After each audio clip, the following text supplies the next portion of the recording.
Pumanaw na ang isa sa icons ng original Filipino music na si Haji Alejandro nitong Lunes, April 21 sa edad na 70 years old matapos makipaglaban sa colon cancer. Kinumpirma yan ng kanyang pamilya sa social media posts. Tinawag siyang kilabot ng mga kolehyala dahil sa kanyang galing sa pagkanta na nagpahanga sa mga estudyante sa campus tours.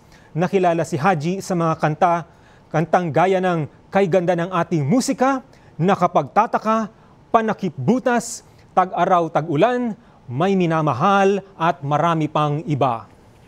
Musika, kay ganda ng ating musika, ito ay ating